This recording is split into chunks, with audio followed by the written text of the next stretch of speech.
What is up, everybody? Welcome back to another episode of Chicken Bone Alley. I am back from vacation, I guess. I am David Rogers. If y'all don't remember, anyway, right here with my good buddy Racing Jason. What is up, man? What's going on with you, man?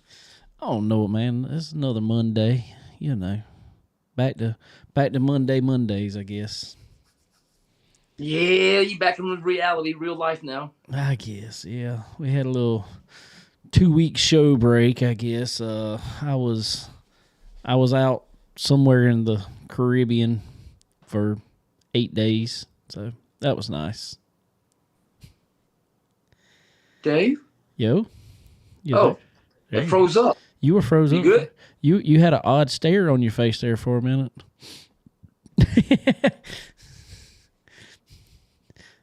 I don't know. Is it the same thing again? Is it froze again? Or you just got a weird stare on your face? Guess he's froze again. I don't know why. Oh, anyway. Well, while we trying to work on some technical difficulties there, I guess. What's everybody else been up to? It's been a couple weeks since we've been on the air here, I guess, live. It's been good. There he goes. He's back. Wow. Okay. Are you back now? Take two. We'll see. Did you have to give you a good old master reset there?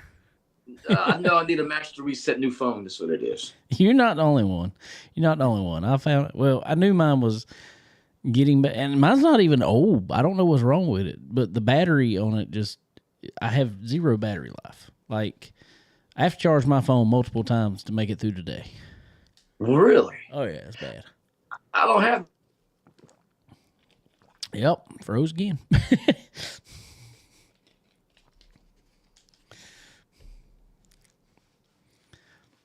Will. Last leg and it froze up again. Oh, yeah, my phone's done, bro. There he goes. He's back. Yeah.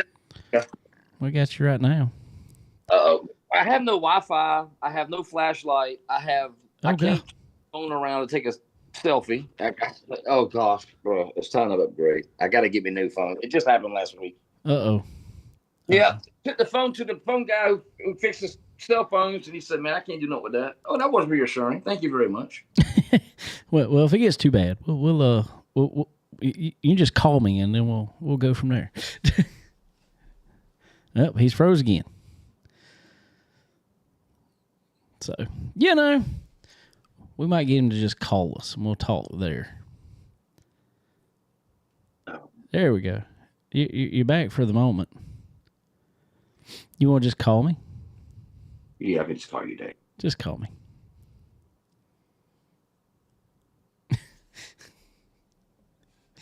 Oh, while we're waiting on Jason there. We'll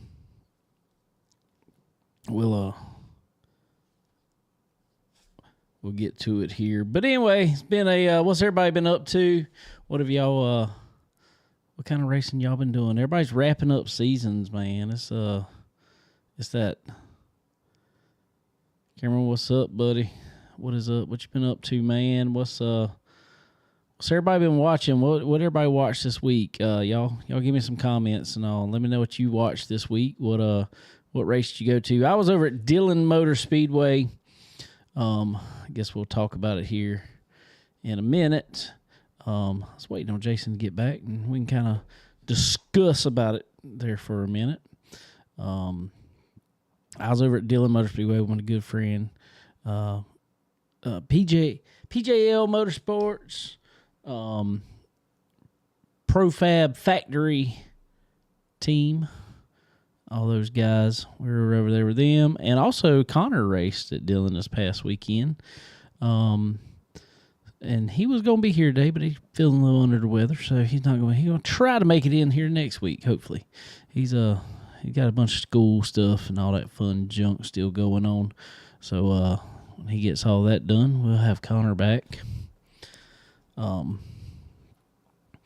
and we'll get him back, and all that fun stuff. But anyway, so what all racing were y'all? Let's see. Cameron says he went to Alltech Raceway to get ready for the Powell Memorial Race. Good deal, man. How'd everything go over there? I like Alltech, man. That is I don't know, something about a track. It's like every time I watch a race, I have never been there. I want to go there. But every time I watch a race there, it seems like I don't know. It puts on good racing for some reason. Track gets real dark. Looks like it's slicked over. I don't know if it ever is, really. I mean, I don't know. Like I said, I hadn't been there. But that's what it looks like from a TV thing and TV perspective, I guess.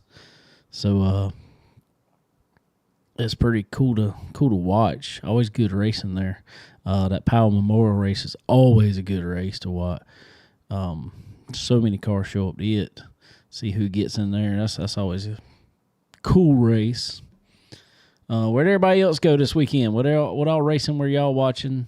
Let y'all know before we get any farther. We got a guest coming on here in just a few minutes. He gonna come on here and hang out with us and talk about a pretty cool season. So I guess a little bit of surprise there. You might can guess by looking at the desk already. I don't know. Let's see. See if you know who it is. Take a guess. But y'all let me know what all racing y'all were watching. Big races. What y'all think about the Roval this weekend? I wasn't a fan personally. Had one of the slickest racetracks around. We ran 6 out. Dude, that's pretty good. That's what I thought. That's what it always looks like. It looks slick, which is cool. I mean, I know it's not always fun for a racer, but to watch people, I don't know, I guess when you know enough about it to know what it takes to get around a track like that, it's cool to watch.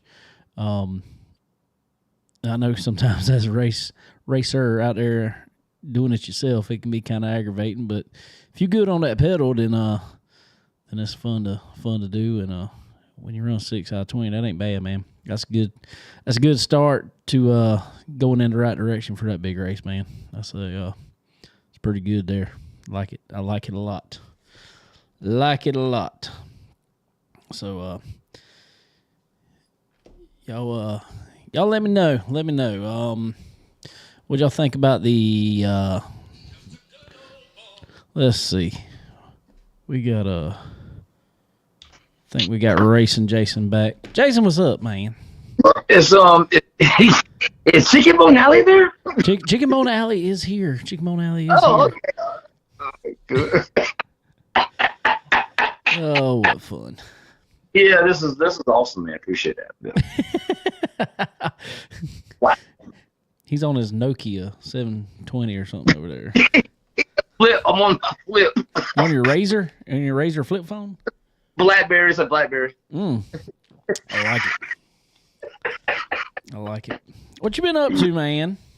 Going to races, man. Cherokee was good. Something was good. Enjoying it. You went to both of them? Yes, sir. Nice. Yeah. Great turnout at Cherokee the other week. Fergus, man, I tell you, Sprint IB do everything they had to on Fergie, bro. Them two racing is fun to watch. Knowing how good of friends they are. Yeah. And then watching them race each other the way they do is fun to watch. It is. Wait till this weekend. Oh, my, it'll be good. Yeah, it'll be great. Be great. Hey, Dave, I got some breaking news, man. Maybe you can help me confirm. Go ahead. Yeah. I'm not dead. You're not. No, I'm not dead. Evidently, there was a rumor going around Sumter that I passed away about 10 years ago. How about that? No, well, maybe they were just talking about your phone.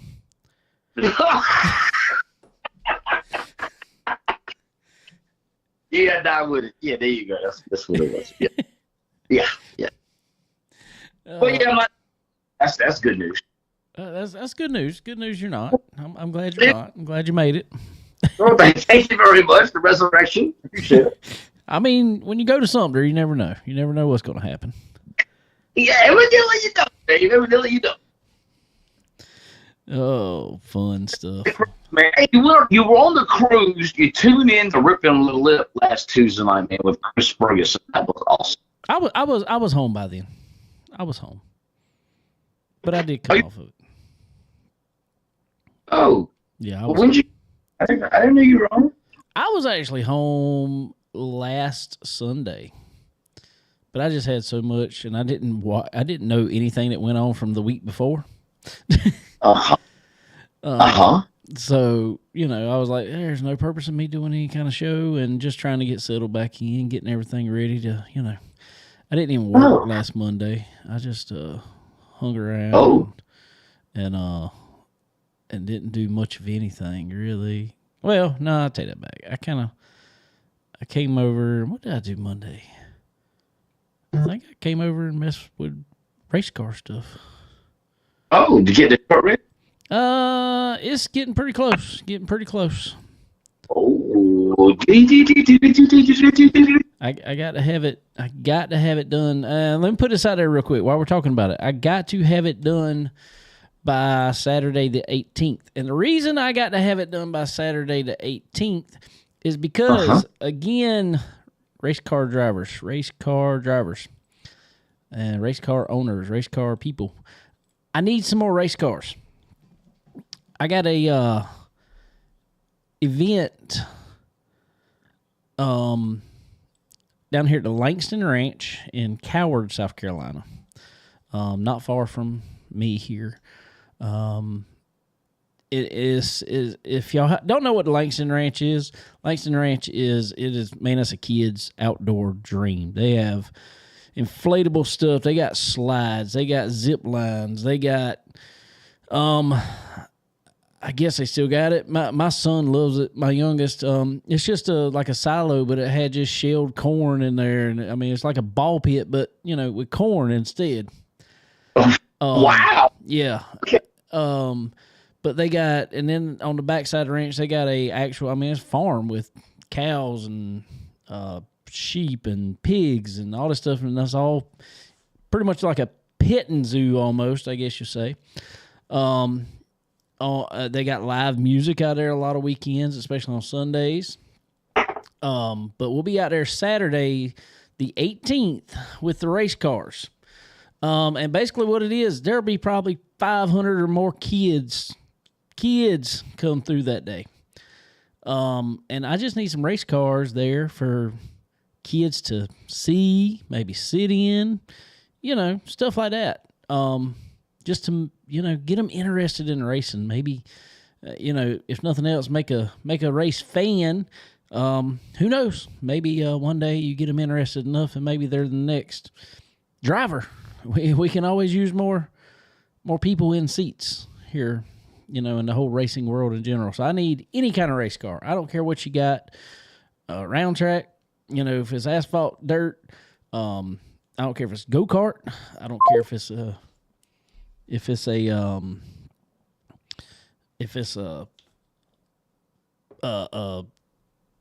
don't care what it is. Drag car, whatever you got. If you are able to bring it out on October the 18th here, please do. Get in contact with me. Contact me on the Facebook page or whatever. And come on down to Coward, South Carolina, to the Langston Ranch. And we would highly appreciate it. Like I said, there ain't nothing ever better than getting kids in race cars or touching race cars or seeing race cars to make a make a fan for life maybe, or you never know who's coming through them places. It can always be really good for you.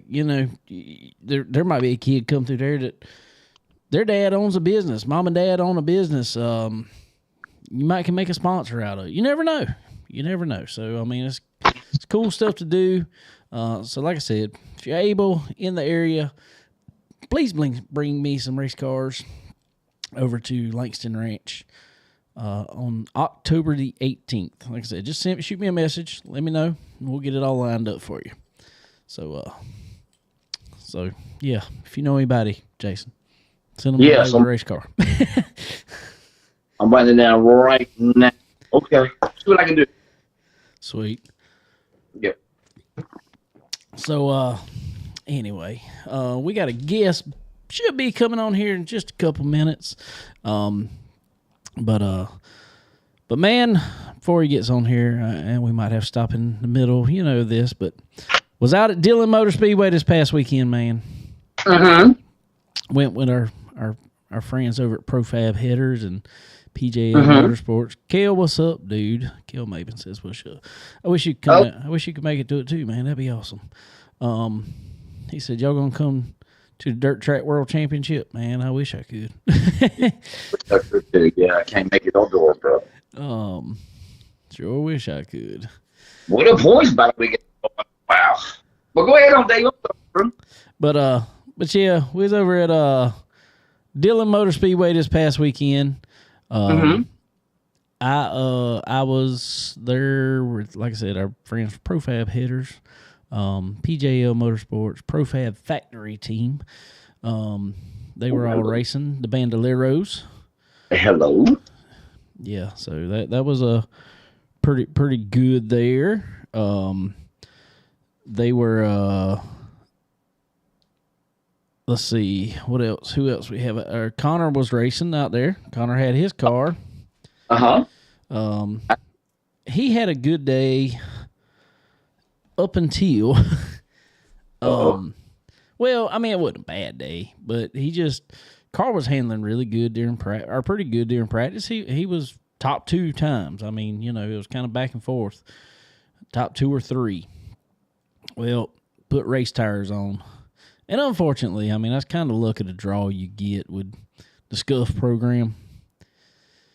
You know, so it was kind of one of those deals that, unfortunately, he didn't get the greatest tires that day, and fell off about 2.5 to 3 tenths almost just from changing tires to the Scuff tires. So I think he ended up finishing 4th. So I mean, still not a terrible night, but I mean, not what he wanted when he had a car I think was capable of running up front. Could have got some better tires, I do believe. But anyway, we're going to go real quick to the man of the hour here, Huff Daddy, Mr. Shane Huffman. What's up, man? What's up, guys? Doing all right tonight? You look all relaxed over there, man. I am. I ain't gonna lie. Laid back a little bit. He is kicked back. I love it.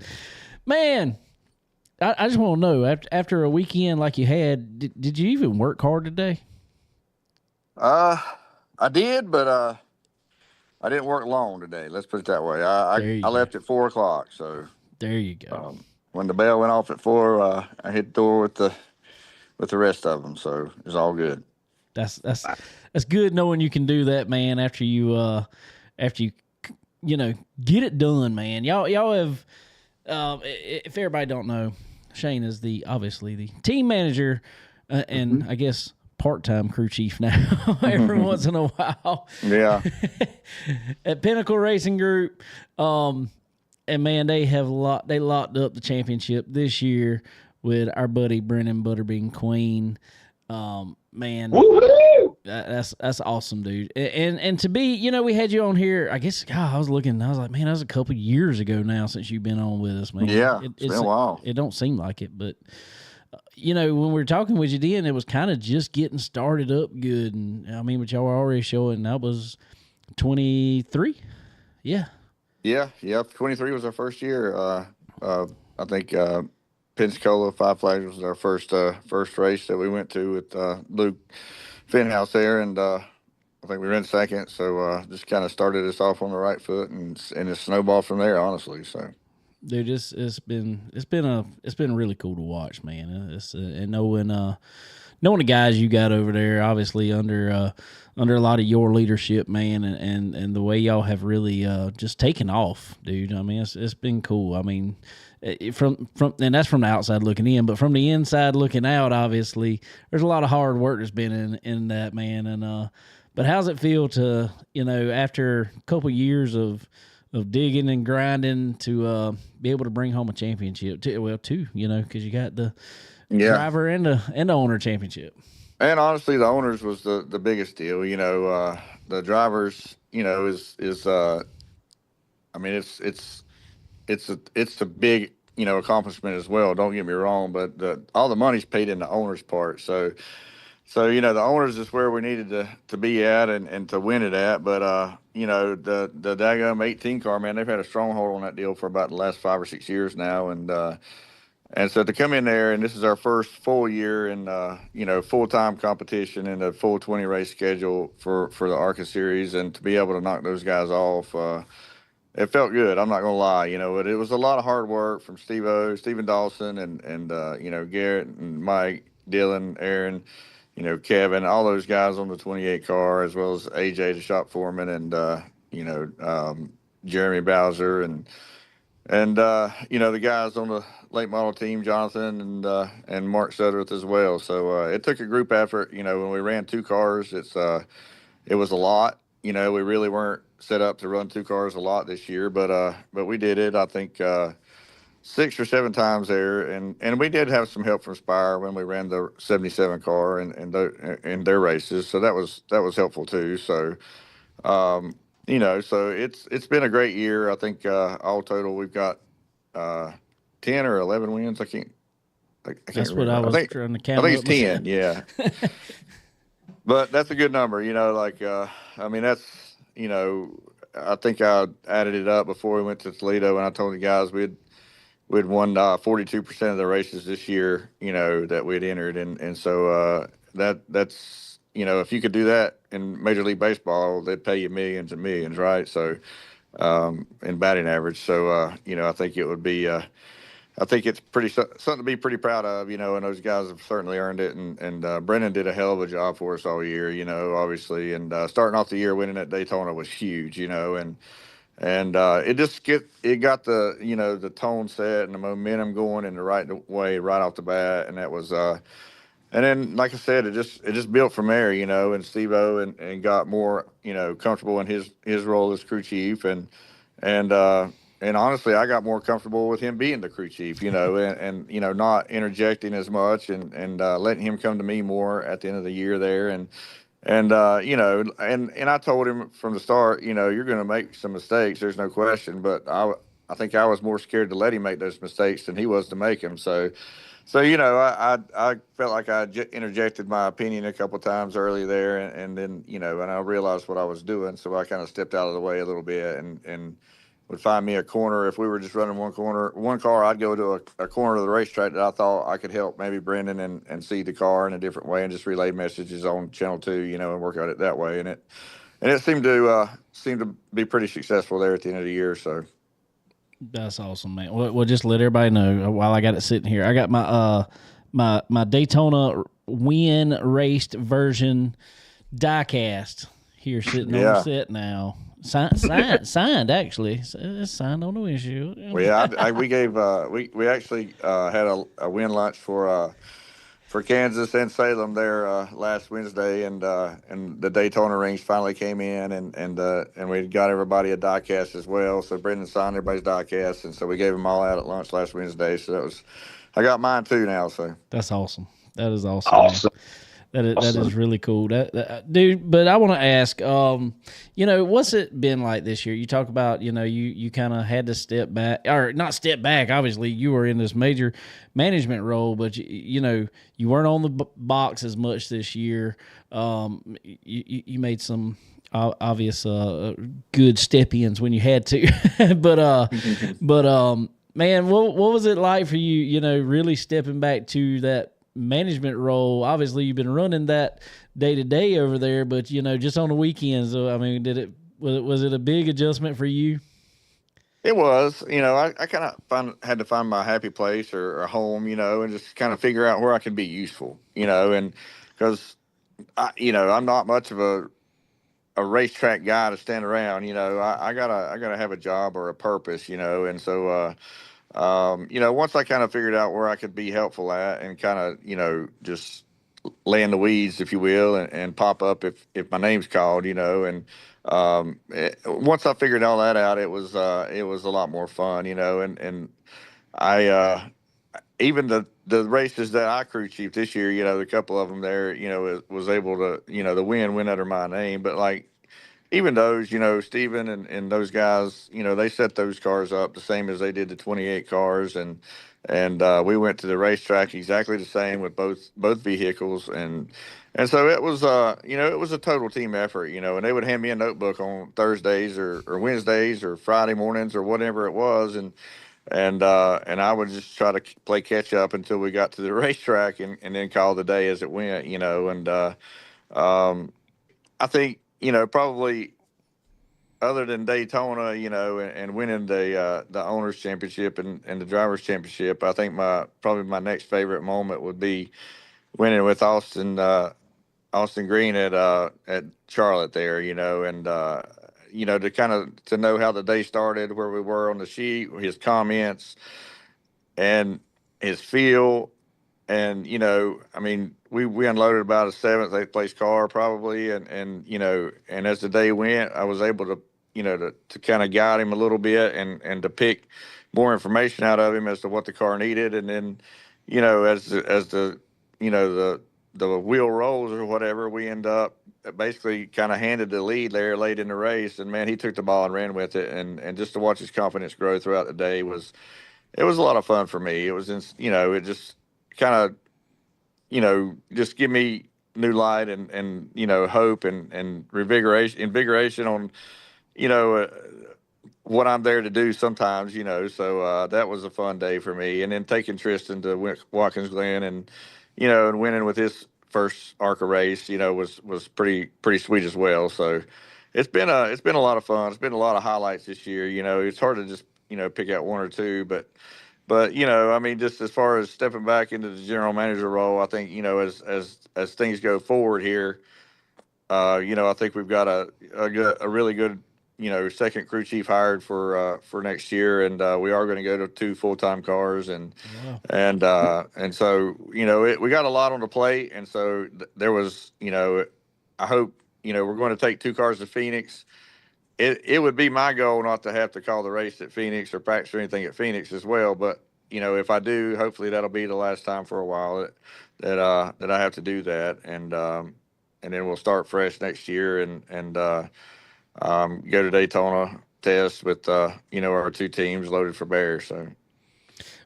Well, about that real quick, man. So, all right, y'all locked down the championship. How long are you able to kind of sit back and take it, quote unquote, easy before you really start lining everything up and getting it all ready for Daytona next year? Yeah, I mean, obviously, like I say, we still have Phoenix to go. We're taking 2 cars there. 77 will be with Tristan, McKee, and the 28 will be we'll be able to announce that here in the next week or 2, and it'll be part of our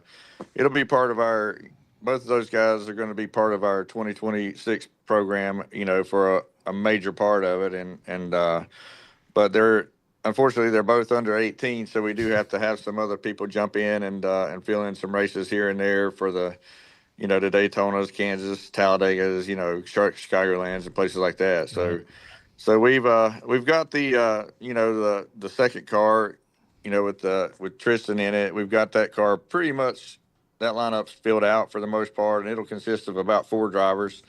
And a couple of them might surprise some people. So I'm excited about those announcements as they get closer. And then the 28 car, it'll probably be one guy in the car for about 16, 17 of those races, and then and 1 or 2 other guys, older guys, filling in the Nice. first part of the big track year. So Nice.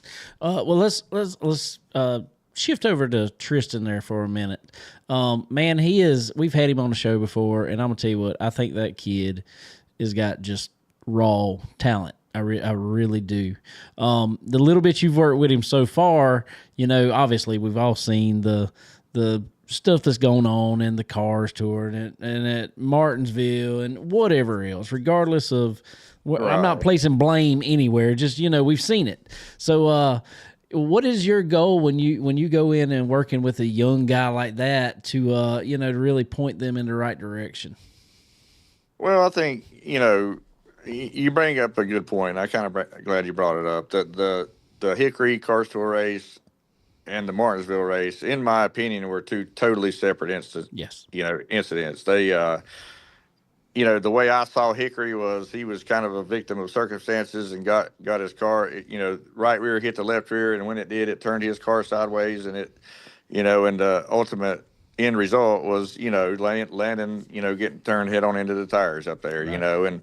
and I went back and watched it a lot because, anybody that's going to get in our cars, I have a lot of, I have a lot of due diligence to do there to know if I need to say something before they get in or not, and then, the Martinsville deal was obviously a mistake on his part, and I think that, I felt like there was nothing, more that needed to be harped on or anything. I just,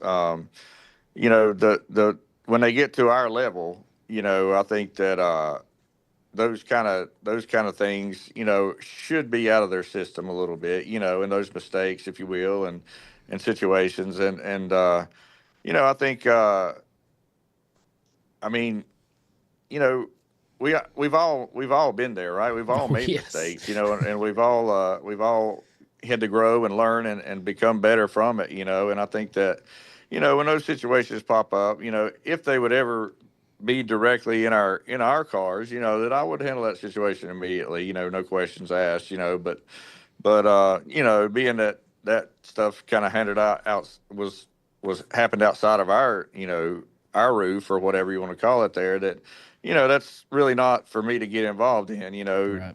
unless they ask my opinion or want me to interject, and at that time I will. I don't condone ever, hitting somebody in the right rear tire, quarter panel, and turning them head on into the wall, in any way, shape, or form. I think it's one of the, not to throw the name in here, but one of the most chicken, what moves you can do, and That's right. but I also don't feel like that there was any ill intent at Martinsville. I think it was just a misjudgment on his part as far as the timing and the gap that was there, and just a mistake that was made. Now, should that mistake be made? I don't. That's up for grabs. That's somebody to debate besides me. And I'm not the judge or jury here. I just try to call it as fair as I can call That's it, right.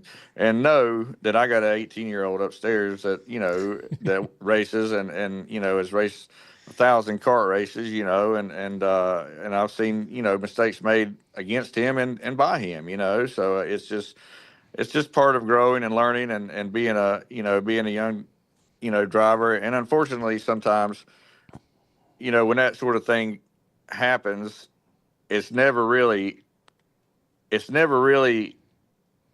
in the shadows. It's That's always in right. the public eye, and it's always out front, and at a big stage like Martinsville, you got a lot of people tuning in. You got everybody interjecting their opinion, and I've told them all, and I drive this home to Landon all the time, and I told this to Tristan this weekend, and honestly, it's going to sound a little, one-sided or conceited maybe or whatever, but when I was driving, there was this website called Carnac.com, I think, or Yeah. whatever, and it had a message board on there about the Hooters Pro Cup Series, and I made it a lot, right? And sometimes it was, for the right reasons, sometimes for the wrong reasons, whatever, and so. Um, as I went on in my driving career and I got more confident in who I was and myself and everything, I think the most the most rewarding day in my racing career was when I stopped worrying about what other people thought or said about me, and so, That's right. and I think that, you take care of your inner circle, and if you make mistakes, you try to mend those as best you can, as quickly as you can, and you move on. You can't. There's always going to be somebody sitting at home in somebody's basement tapping on a keyboard, wanting to bring you down with them, and sometimes people are there to bring you up as well. It's not all bad, it's not all negative, but the majority of it is negative, and I think that, and I hate that. at some point, these people ought to realize that, what were they doing at 15, right? That's I exactly mean, right. I didn't start racing until I was 15. I can tell you that. I had to borrow money from my grandma to get her to pay me in advance for mowing her yard all summer, just to be able to buy a racing go-kart, so, and I didn't start till I was 15. So I didn't, a lot of my mistakes, were a little older in life, and and we all know, hell, the damn internet wasn't even around back then, so we were still pumping sunshine in, but no,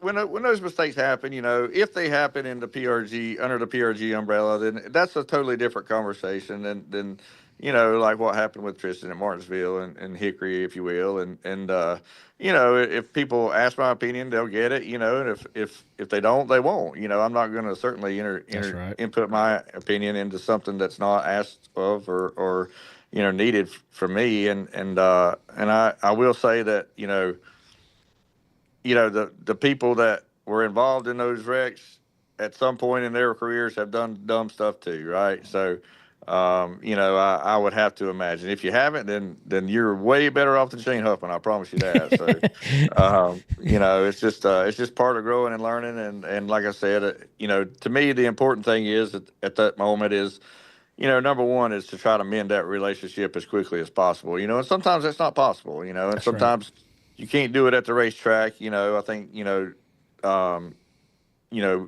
when you get interviewed, just try to own it, and accept what happened, and don't place blame, and just, apologize on, there or on the backside. Like I said, you really owe the people out there, nothing. You owe the person that you made contact with something, but it's just, the other people are going to say what they want to say, and you can't worry about that.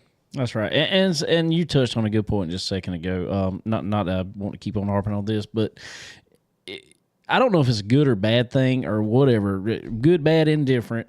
But man, these young guys are pushed through racing so quick nowadays, and they have to be. I mean, just the way things are going. I mean, you have to be. And let's take Tristan for example. He hasn't even had a year of late model stock experience under him yet. Right. So to have a misjudgment, yeah. I mean it's going to happen. It's going to happen. I think, there's been, in the car store specifically, there's been way more mistakes made than his this year. I can assure you, dude. They have tore up so many cars this year. Man, it's been terrible, to be honest with you. And hopefully some of that's going to be addressed, in the next, 6 months, 5 or 6 months here, and before the season gets started next year, and things are going to change a little bit on that side, I hope, but one problem is, in all honesty, is the field is so tight, that we with Landon, we qualified, 21st, I think, at Wake County or something like that, and we were a tenth and a half off a second.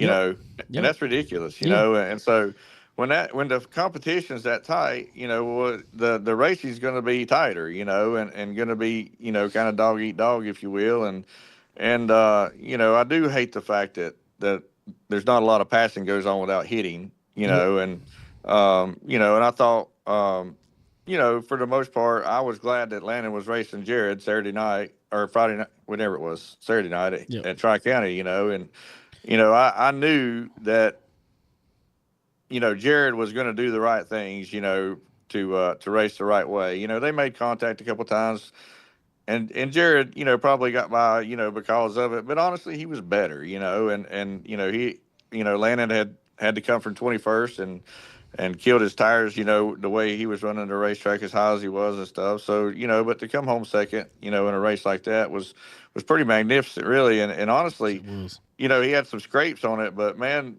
didn't touch a soul. Like I said, him and Jared made a little contact there at the end, but other than that, man, that car was pretty clean, and so that's the way they need to come home every week and not have to put noses and tails on and sure. Doors and that's the part that gets a little tiring, to be honest with you, on the pocketbook and the work side, so big time. You gotta be able to take care of your guys and reward them with a car that's, in one piece after a race every now and then. So, well, man, that is what the next thing I wanted to touch on, dude. Taking the manager hat off a minute and putting the dad hat back on, dude. How proud were you of Landon bringing that car home second place Saturday night, man? That had to be awesome. It was, so unfortunately, the job gets in the way of the dad part sometimes. So we were, he had texted after qualifying there, and we were getting ready to take off right when the race was starting, and he was a little dejected because he felt like they had a top 5, top 6 car for qualifying, and it just, whatever, is just a little too free or whatever, and it didn't go his way, and he started 21st, and and I just told him, I said, look, man, you know what you got, you know what you had in practice. I said, just be confident in that. I said, and run the races exactly like you did at South Boston and Martinsville, and you'll be just fine. You'll have a shot at this thing at the end, and I'm sure, like most teenagers, that went in one ear and out the other. But but we were landing. We were probably 10 minutes out from landing, and the back of the plane back there is raising hell, like hooting and hollering and going on, and I'm sitting up front, because I like to be off early, and I'm getting a text or two as we're going here, and it's from Derek Nealon and a couple other buddies, and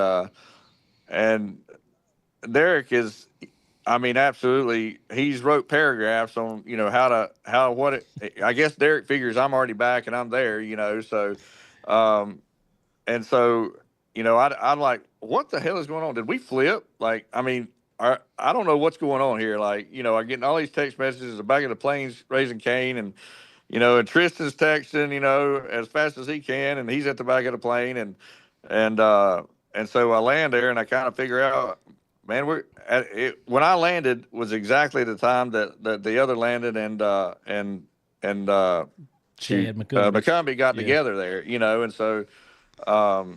so we ended up, I think we restarted second there,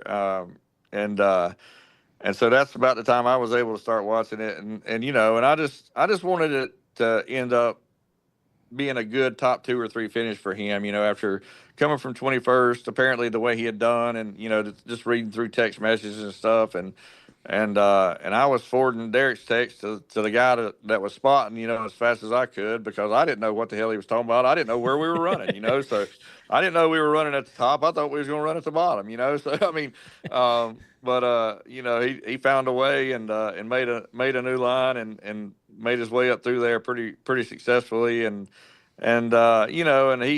we talked about it a good while after the race there Saturday night when I got home and stuff, and he was like, it's hard to believe we were leading after the year we've had, and this and that. And I said, man, everybody, you're the only one that didn't believe in yourself, right? We all knew you had the talent. We know you've got it. We know your ability and his car feel and what he's been able to pick up the few times that I've driven the car, just practicing it, it didn't take me 6 or 7 laps to feel what I needed to feel. I could feel it in probably 1 or 2 corners, and for him to hear that and understand, I think it made him start paying a lot more attention to what he was feeling and seeing a lot quicker. And so his feel has gotten to be absolutely incredible, and the way he nitpicks the car now and honestly can pretty much tell you what corner needs to be worked on at 18 years old is pretty impressive, and so I think some good things are happening here, towards the end of the year for him. And obviously that was a hell of a run, and especially right here at home and at Tri-County, and just a super good outing for them guys. And thanks to Doug, Doug Hauser, Dwight Hauser, and Dylan there, all those guys, called him up and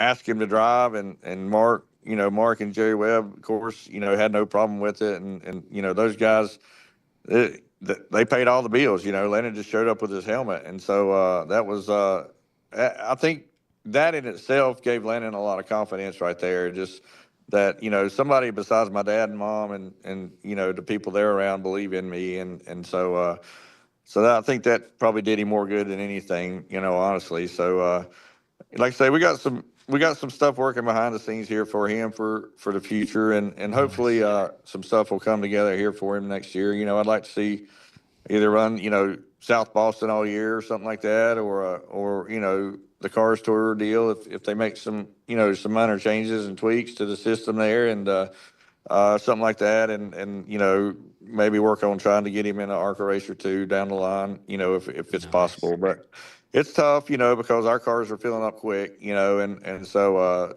the stuff that that we're working on behind the scenes is kind of it doesn't move as fast as Wendy or I would like it to, obviously, but I think, there's some other people out there that would, probably give him an opportunity to in their ARCA stuff if he had just a little bit of funding. So we'll see what this future holds and see how it shakes out here. But I was tickled to death. I was just happy for him.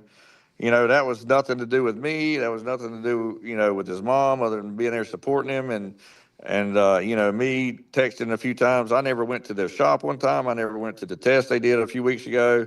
I stayed out of it, and I let him take care of it, and I wanted him to accept, and to mature on that side of it a little bit, to try to, work with those guys on his own. And man, the end result was awesome, honestly. So I kind of Rob Huffman text me, after yesterday and about the ARCA deal. But he said, really, I just want to brag on your kid, man. He said he did a hell of a job. And I said, yeah, I guess I've been holding him back. I mean, it's kind of what it looked like to me, but no, it's been fun. And we've hired Carter Langley there at the shop for the late model stuff. Nice. And our performance picked up instantly at South Boston there. So it's just, it was a situation where I was trying to do it and I wanted to do it. I just didn't have the time to do it, and I wasn't able to dedicate myself to that end of it the way that it needed to be, and so the performance honestly showed. And I think we figured out a couple other things at South Boston there, through the Dartfish stuff. And so, we're working hard on correcting some of the stuff that we got going on the backside as far as that was holding us back a little bit. And I think, Martinsville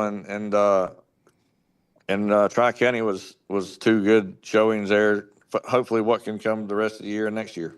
Nice, man. And I'm going to tell you, just to reiterate what you just said, I mean, I have believed in him myself since go-kart days. I mean, yeah, that dude's a wheel man for sure. And then he just got on iRacing and just killed us all the time. So yeah, his wheels messed up now. He's wanting me to buy him a new wheel. So good. I'm glad his wheels messed up. He don't need to get on there and outrun all of us like that no more. I know. I did make him get on the Roval one day last week because I got on there and was trying to go fast, and I was like, here, I'm going to send you to set up. I want you to know what you run. About a third lap, he ran 3 seconds faster than me. And I'm like, all right, you can get back home now. Exactly. Right. Exactly. Yeah. This ain't fun no more. Yeah. So you've been on iRacing anyway. We need to get the league back up, man. I know. We need to get it rolling again here. I've been on there a little bit here and there. I'm currently detained at the moment in iRacing jail. But what'd you do? Well, just I took the bait. Let's put it that way. Never, not you.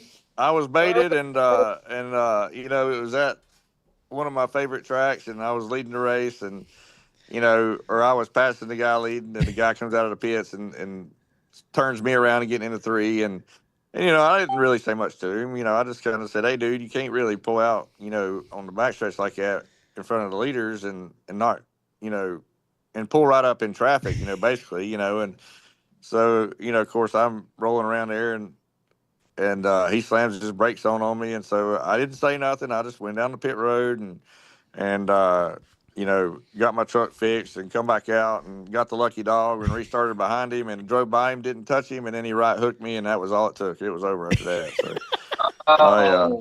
and I'm the one that got turned in. So, but love it. That's great. I'm not a crybaby, nor am I 2 years old, so I'm not protesting anybody on iRacing. So that's just I get on there for entertainment purposes only, and I try not to take it serious, and but sometimes my blood pressure does get up a little bit, but but I do it mostly for fun. I have a ball with it, and all those guys, and all those guys at SRI was, great fun, and we need to get that rolling again, honestly. We do. It was hilarious because it always seemed like me and you were racing each other every week. I don't know what. Yeah, and all those other guys were up front. Yeah, we were just hanging out back there, just trying our hardest to beat each other. That's all it was. Yeah. It's still that way for me, but Jason, Jason, you got anything for Shane, man?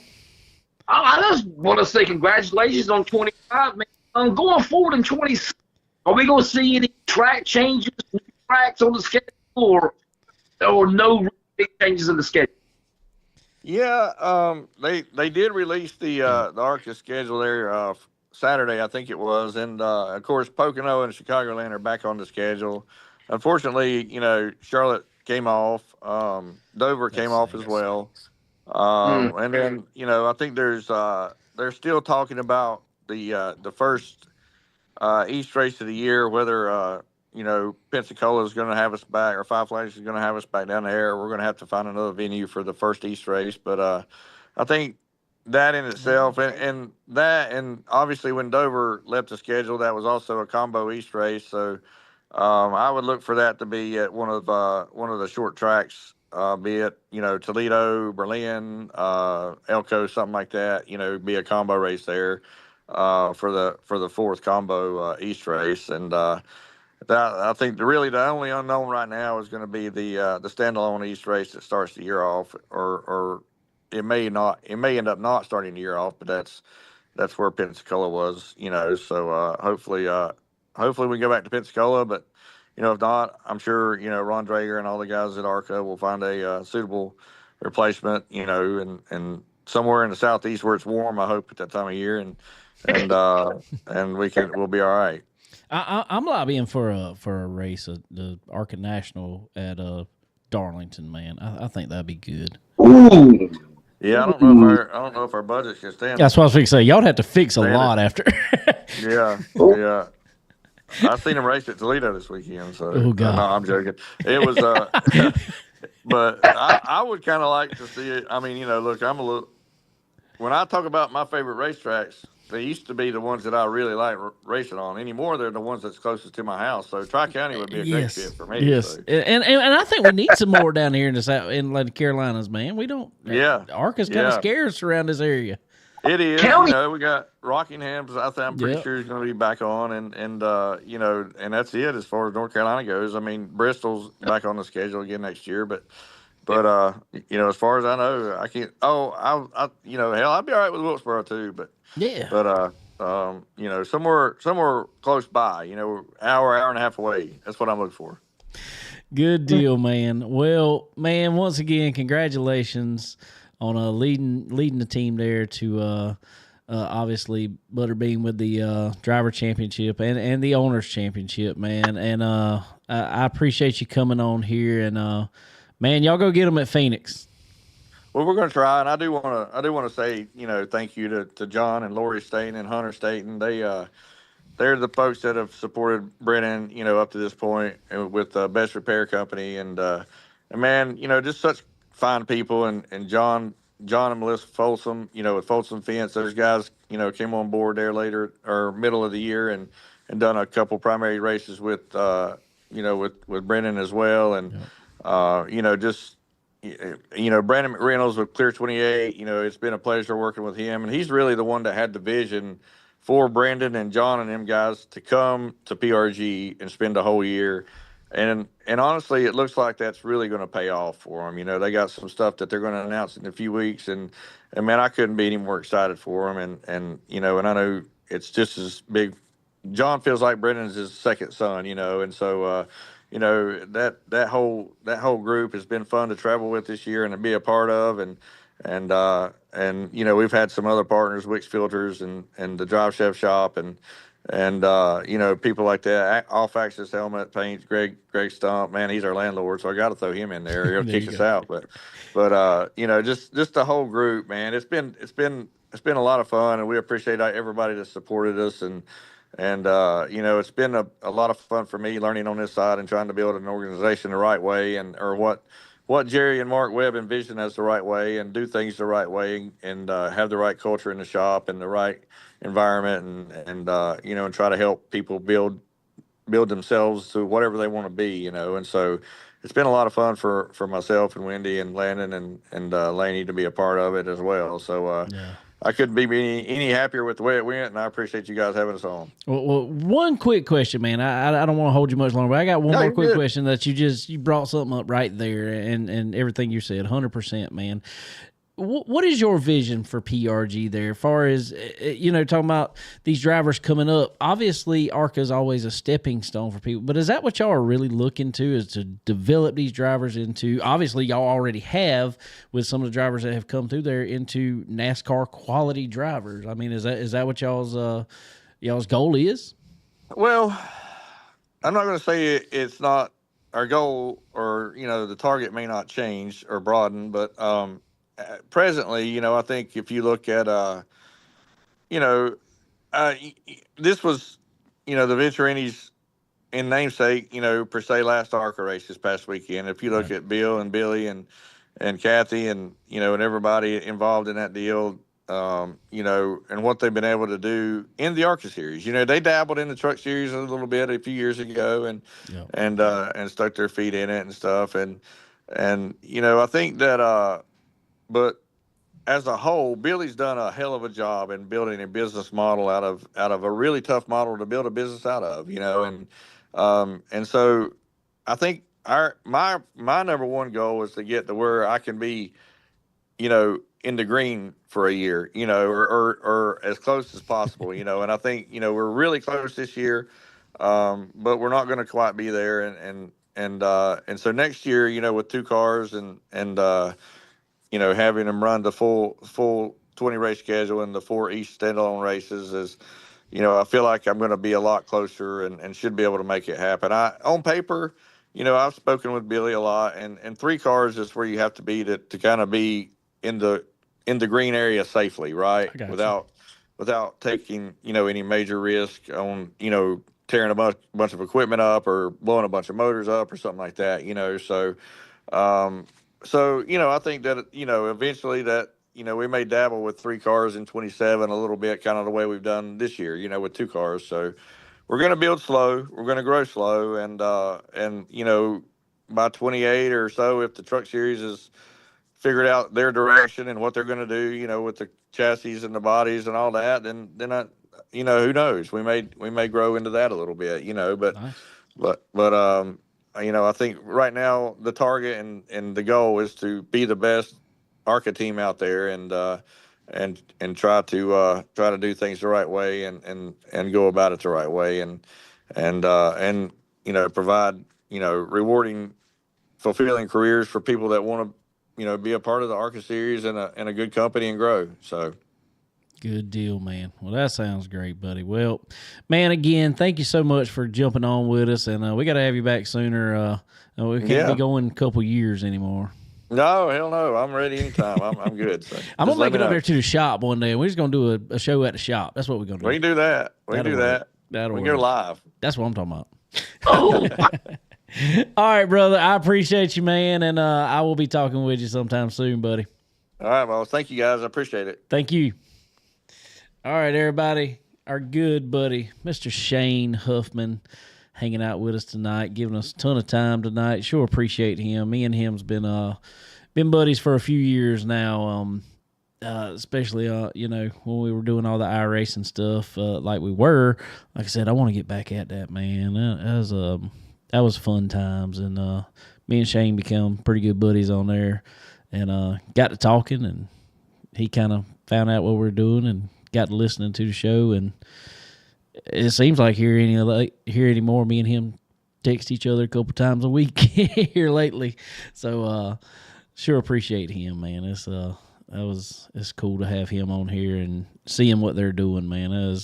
Because when me and him first, you know, became buddies, I guess maybe he was in talks for the PRG stuff, but that wasn't a thing yet. And then as soon as it came about, I texted him. I was like, all right, you know, you got to get on here and talk about it. And he did, and has ever since. And wow. It's cool to see him, you know, team up with another buddy of ours like he did this year, Brendan Butterbean Queen. and getting all that going. So that's pretty cool. But real quick, let's go ahead and knock out some commercials from our sponsors. Are you ready to unleash the true potential of your ride? Tired of feeling held back? It's time to experience the Pro Fabrication difference.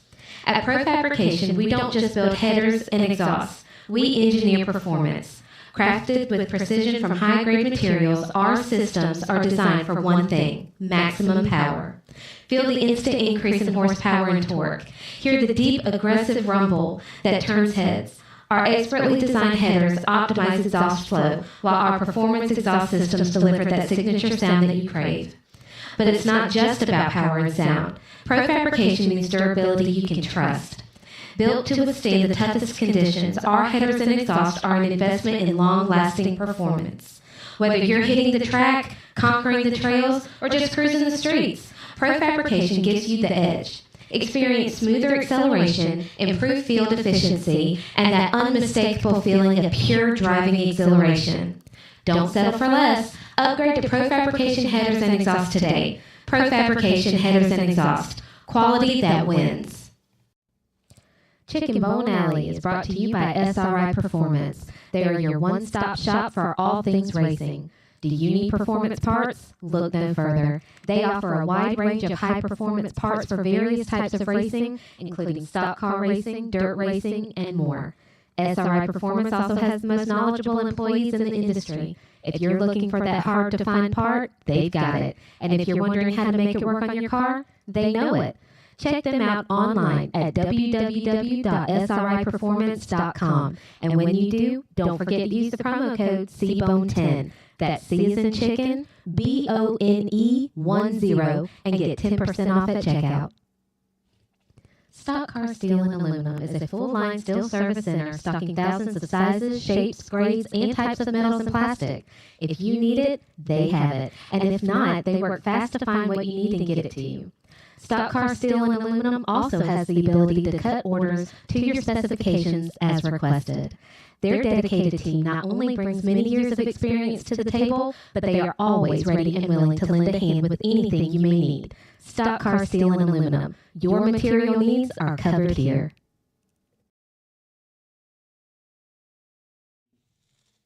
Tired of leaving performance on the table? Ready to dominate the track?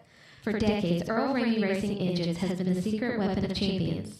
We don't just build engines. We craft precision, engineered powerhouses designed for one thing: victory.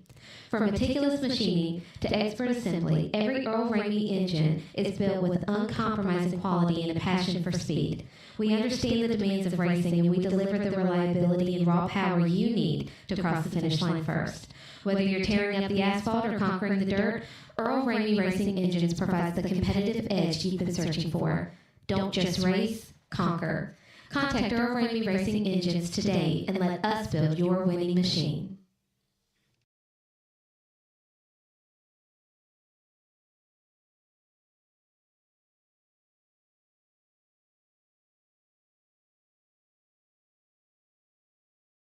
Mr. Shane Huffman for coming on, hanging out with us, and congratulations to PRG again, picking up that Owners Championship, as well as our good buddy Brennan Queen picking up the Drivers Championship in the ARCA Menards Racing Series.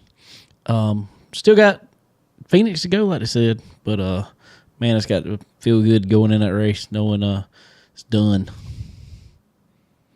So maybe Buddy can steal the deal and win. Huh? Man, he should have won the first Phoenix race. I mean, he had it locked up, was on the white flag lap coming out the last corner, and somebody wrecked. And the ARCA rules are different than, everywhere else. You can be coming to the checker flag, at least asphalt side. You can be coming to the checker flag and somebody wreck, well, they go right back to, they can throw a caution and then throw green and white flag at the same time after that, and that's what happened. And somebody just used him up. I I think it was Brent Cruz. I want to say it was used him up at Phoenix the first go around, so maybe he can get some redemption for that. Yeah, so Yeah. So anyway, man. So let's get back to I was talking about Dillon Motor Speedway a little bit before we started. Went over there with our good friends from Profab Headers, buddy Andrew Garris, and PJL Motorsports and Profab Factory Team. They were over there hanging out or coming down to run the Bandoleros this week. I ended up spotting for Paisley again, Paisley Lawson.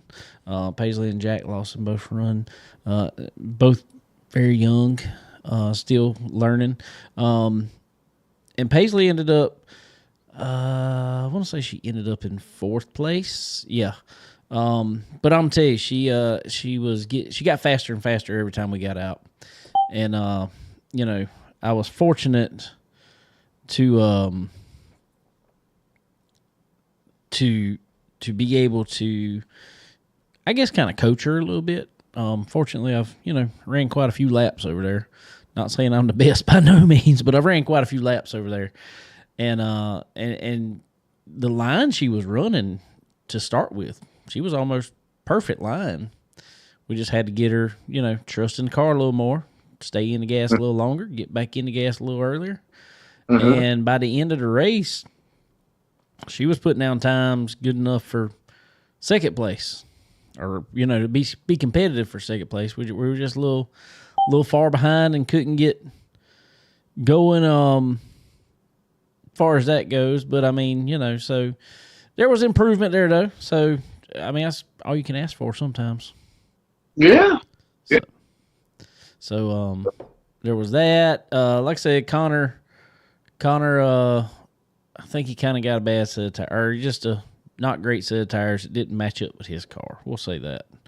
And it happens, unfortunately. Yeah. Some of the stagger, I think, all that. Well, it wouldn't necessarily stagger. Stagger wasn't too big of an issue.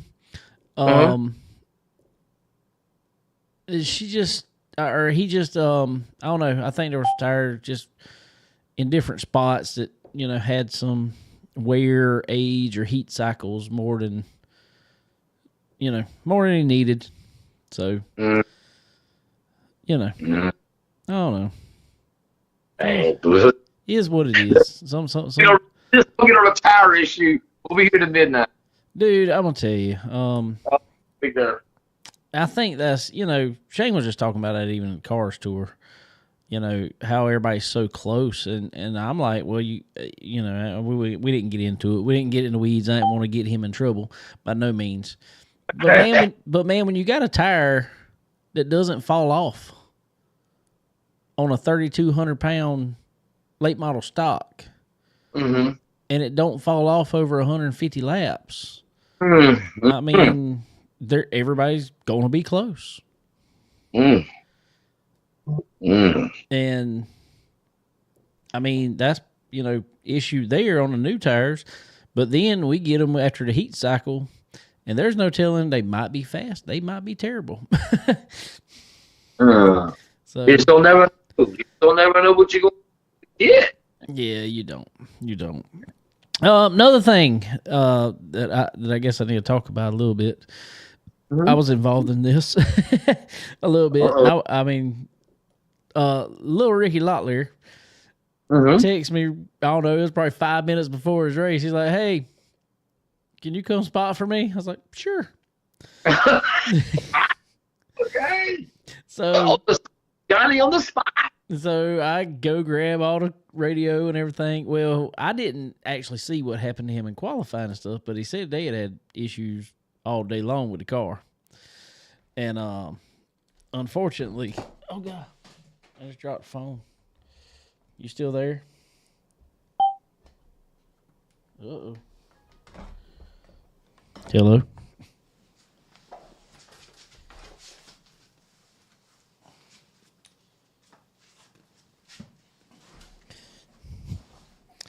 Anyway, you there? Oh, I don't know what happened. So We lost you there, but you're back. But anyway, Was that my fault? Was mine? I don't know what happened. Oh I gosh. dropped the phone at the same time, so who knows? Oh, okay. I'm trying to hold too many devices over here today. See that, man. You got your laptop, you got phones. Anyway, so I go up there, and little Ricky had started 6th, which is very unusual for him. Normally he's up front. And I don't know what happened in qualifying. I didn't really get to see it. We were messing with other stuff and just did not get to watch qualifying really. Anyway, regardless, so he starts 6th, moves up pretty quick. I think by lap 1 he's already in 4th. And we're just going through cars. I'm pretty much. He sees him going in, he's passing. I'm just clearing him when he gets in front of him. That's really all I'm doing, and telling him what lap he's on. Well, the top 2 kind of running right together. Well, he makes his way up to him, catches him. And it ended up being a really good race between those 3 cars. And I had my work cut out for me at that point. Really learned how to spot a little bit at that point, which was good. Didn't have no issues there. Well, all of a sudden, he gets under the number 6 car of Jeff Melton, and he worked on him lap after lap after lap, trying to set up the line, set up the pass. And it was a 40-lap race. But I think this was with 10 to go, maybe. I don't even know if it was 10 to go. I think it went with like 7 to go. He finally gets under him out of 2. I mean, it was just cat and mouse the whole time. It was, little Ricky might go low this line, but he'd get loose off and couldn't get the run under Jeff, or, the next lap he's trying to set up high and then get a run off the corner. And sometime it will work, but he couldn't quite get him on the big end, on the other end of the straightaway. And, I mean, it was just back and forth. It was really good racing. Well, he finally gets him coming out of 2, and he is to the wheel. I mean, he's past the quarter. He's to the wheel. And all of a sudden, and I see him, they're coming down the track, and, I mean, I'm telling him, obviously, you see him, he's out there. You see him. Well, they kind of start fading to the bottom of the track. Well, all of a sudden, Jeff Melton just looks like he hangs a hard left and just runs right across Ricky's nose. No. Yeah. What? And spins out. I mean, he spins in front of the field, but he spins, does a 360, kind of gathers it up, and he's in 3rd. Well, they threw a caution. All right, this is where it gets kind of deep. I probably need Ron Barfield on to explain his side of it. I'll tell you our side of it, or what I saw. And I'm not trying to be biased because I was spotting for Ricky at all. I mean, I'm just at a driver's meeting when we're told you spin or you cause a caution, you go to the back. That's usually how it is, right? That's correct. Okay. All right. Well, what Ron said, though, in this one was, Jeff had already gathered it up, and he was in 3rd, and then I threw the caution. So the caution was basically through for no reason, essentially. But it was thrown after he had already gathered it back up, so he was running in 3rd. So why throw a caution? Well, he said I was kind of wishing the flagman wouldn't throw a caution. I was like, I don't like it. But whatever. Okay. All right. This is where it gets a little hairy again. They do a choose cone at Dillon Motor Speedway, which I like. I like the choose cone. I just like the option because I'm gonna tell you, a lot of times you can be running about 4th place. And those top 3 guys are like, hey, I don't want to be on the outside. So they liable to take the bottom. And you go right to the top. And I'm like, hey, I'm going to try the top. So anyway, they come to the choose cone. Ricky takes the bottom. 2nd place man he kind of jukes a little bit. And last second, he darts to the bottom. Well, Jeff Melton had I guess he kind of thought the guy was going to the top, so he was going to take the bottom. Well, when he juked, he kind of faked Jeff Melton out, so Jeff Melton was kind of stuck on the bottom, but he runs over the cone. Oh. Well, in the driver's meeting, they said, you run over the cone, you go to the back. Mm-hmm. Well, they kind of got to going about it, whatever. Mm-hmm. So at this point, you know what they do? Mm-hmm. They just put the cone back out, let them choose again. Oh, okie dokie. Big Rick, Ricky Locklear Sr. was actually had at that point, he was the first one to go to the top, so he would have been starting outside the front row. Yeah, behind the leader. Right. Which is how it should have been. Do they do yellow Dixie file? Double file? No, it's just a regular double file start. Okay. So he put Big Ricky would have been beside the leader. Correct. Okay, gotcha. He would have been beside the leader. But they come back around and they kind of did whatever a couple laps, and then they decided, let's just put the cone back out, let them repick. Oh, no, you can't do that. I was like, nah. So. Something like that. If you're like an umpire calling a strike and a batter get mad at the umpire, the umpire goes, okay, you know what? That was a ball, my bad. Well, and what happened, though, the reason that they done it, I guess, because when he ran over it or, knocked it out the way, it kind of confused the guys all behind him. There was no cone there. And so I got that, but I'm like, well, that's why you penalize the guy who runs over it. In my opinion. Yeah. I wouldn't have cared who it was. I mean, I'm not trying to be biased on it by any means, because I think Jeff Melton's probably one of the best street stock racers out there. He has had some fast cars. I mean, he's fast. I think we gave him a $50 fast time award or something this year. I do believe. The pool. Yeah. So Dave, you know how you fix that? You know how you fix that, right? Well, in my opinion, the way you fix that is set your rules and go by them. Well, okay, there's two ways to fix that, Dave. Okay, that's number one. On number two, do like they do in NASCAR, just paint an orange block or something. I said that same thing. I did say that same thing. I'm like, you paint an orange arrow or block or whatever, forget the cone. The only problem with that, especially when you in line, it's hard to see, which is fine if you have a spotter and the spotter's on top of it.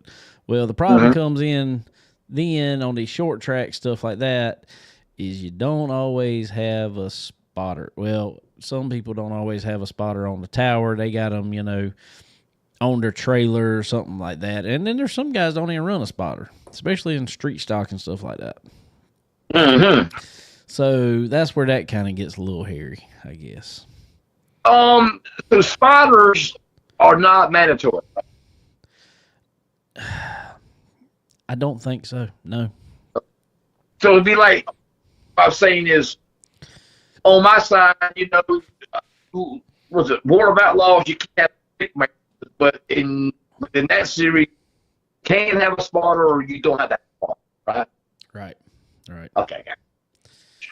So anyway, it didn't really make a heck of a lot of difference other than Jeff Melton did try to go in the corner, and he just laid it in Lil Ricky's right rear, because after that he ended up choosing the outside, so he started on the outside of the front row. Well, he laid it into Lil Ricky's right rear, and I think he tried to turn him, honestly. Well, fortunately, little Ricky got away from him. No harm, no foul. But he come over the radio and he said, something's broke. But he kept it straight and for the last 7 laps, and he was able to come home with the win. I think Jeff ended up finishing third. Oh, I can't remember the boy's name in the 4 car, but he ended up second. So, and then they kind of got talking there on the straightaway. Nothing ever big come of it, but Jeff wasn't happy. Little Ricky wasn't happy with the way he drove him and then tried to blame him. And I didn't. I'm going to tell you, and I'm just telling you this from watching the race from up top. I could care less who I was spotting for, whatever else. Because, I mean, everybody knows, for the most part of the season, me and Little Ricky have been competitors. We're not, I mean, we are friendly with each other. We are friends. We go to church together. Yes, we do. But we have been competitors. And so I'm not saying it, but it wasn't his fault. He did, I mean, honestly, I don't know. You can't be mad at somebody when they're clearly under you and you just hang a left. Well,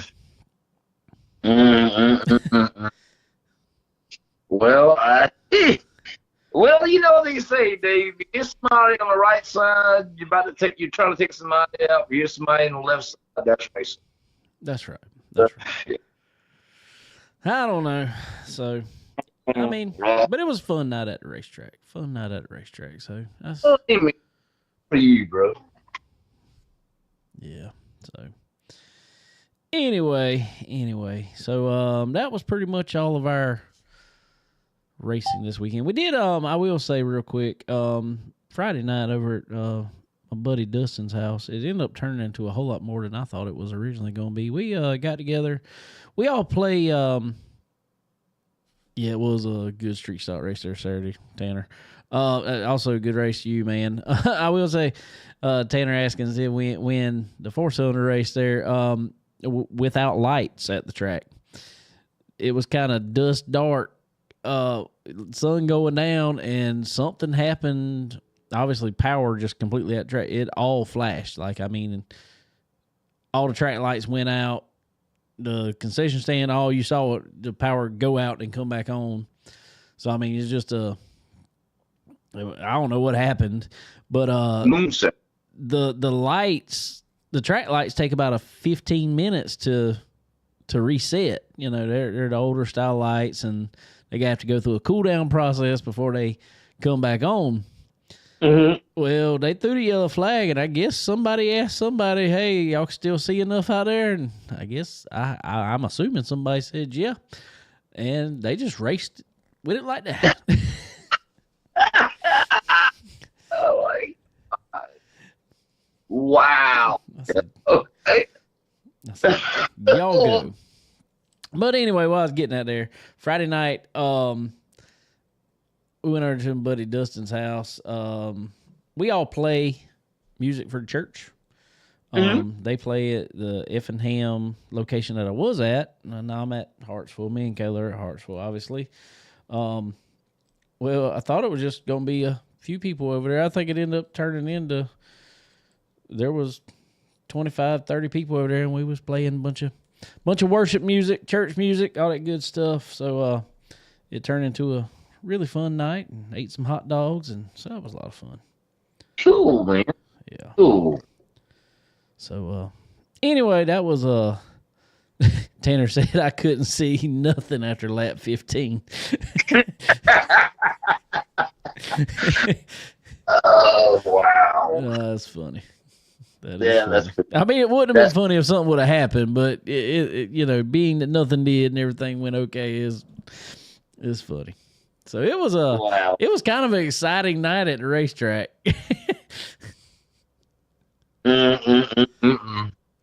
So anyway, well, I know you had some racing you went to, man. Yeah, man, with the Sumter, bro. For The the Ed Gibbons. Carolina And, Clash. Yes. They've been held on all 40 laps. Justin Peavy, Jason McBride third. That was your pup. we did have a controversy with the World of Outlaw. Have you heard about this? What was that? Your phone cut out a little bit.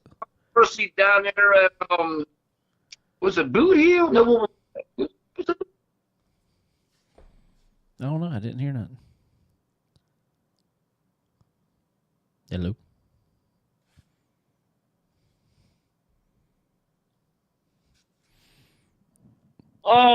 There we go. Now I got you. Are you good now? I think I lost you there for a little while. Oh, bro. What did you last thing? Yeah, we had some controversy with the World of Outlaws. Did you get that? Yeah. That's what I heard. Controversy in the World of Outlaws. What we got?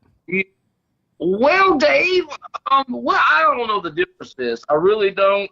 In the rule book, rules are there, I guess, to be enforced or whatever. Bobby Pierce was on the grid. He was to roll out second, I believe. Changed tire pressure on the grid, get ready to go out on the track, got penalized, sent to the back of the field to start the race. Finished 11th. So I really didn't know you could adjust tire pressure on the grid. I mean, I guess you could put your haul or whatever, then roll onto the doggone track, get lined up, get ready to go out for a while and all that stuff. But they made a tire pressure adjustment and got sent to the rear. What do you think about that? I don't know. I mean, I guess if the rule's a rule, then rule's a rule. You know, whatever. I just don't see where adjusting it on the grid is hurting anything. I mean, that's if you go to a cup race, the last thing they do on them cars is run around, check all tire pressure. I mean, and they're sitting on the grid. I mean, so I don't know. I mean, I guess the rule's in place for a reason. Probably, and I would say it's probably more of a safety reason than anything in the World Outlaws. For the simple fact of something we just talked about, there is no spotters. And if somebody's bent down beside a car, you can't see them. So maybe that's a safety rule. I mean, we'll just go with that. You know what? I did not think about that, Dave. That does make sense. I don't think far as actually adjusting the air pressure is a big deal. But like I said, maybe it's a safety rule. We'd have to get some clarification on that. Yeah, I'm tuning in Tuesday night. I'm gonna try to get somebody on the show that can explain. Oh, real quick here, Wayne Locklear just chimed in. Good run for the 00 there in the Challenger race, but also good run to Wayne there, bringing it home.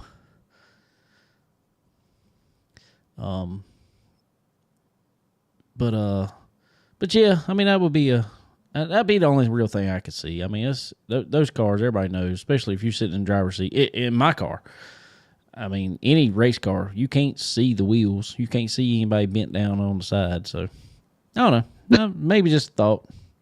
Man, maybe because you know the super late models, the nose is like what 20 feet across. Yeah. It is sloped down, 8 feet going right now. I mean, I'm waiting for them to have to start loading them, at an angle in the trailer, up on the side because they can't, like those boats, those race boats, those Hydra, whatever they call them things. Yeah. That's how they're gonna start having to load dirt late models. Yeah. Well, they changed tires. I know Michael Brown. He's got an old Hoosier. This is so funny. We was at Fayetteville last year. This is funny, Dave. It's an old Hoosier. This thing ain't got a tread on it, and they got to change the doggone rear tire.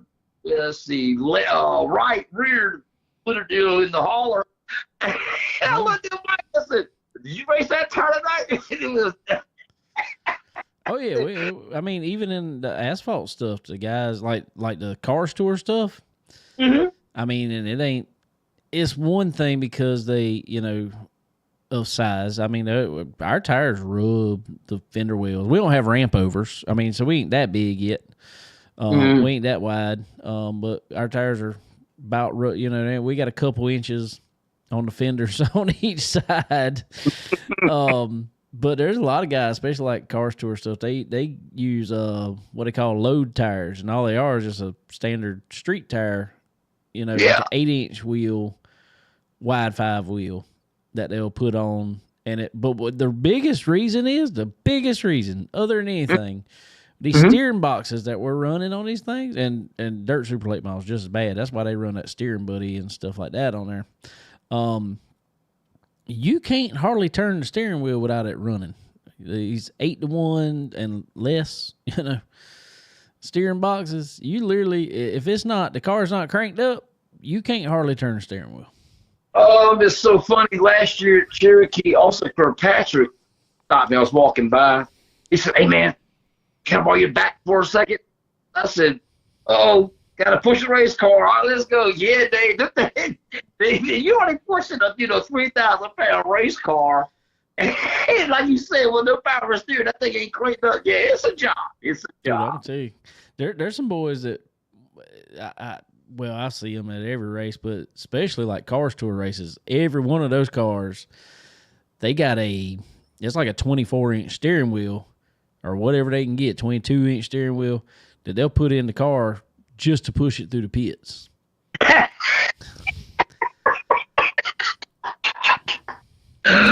Oh man! Oh wow! Did not know that. I'm gonna hook up my good friends at Steering Buddy, and we gonna figure out something in mine. Yeah, right. Yeah, right. Now I will say this truck, the steering rack and dirt late models are same setup with the steering rack. And for whatever reason, steering rack is actually easier to turn. I'm not saying it's easy, but it's easier than the steering box on a asphalt late model.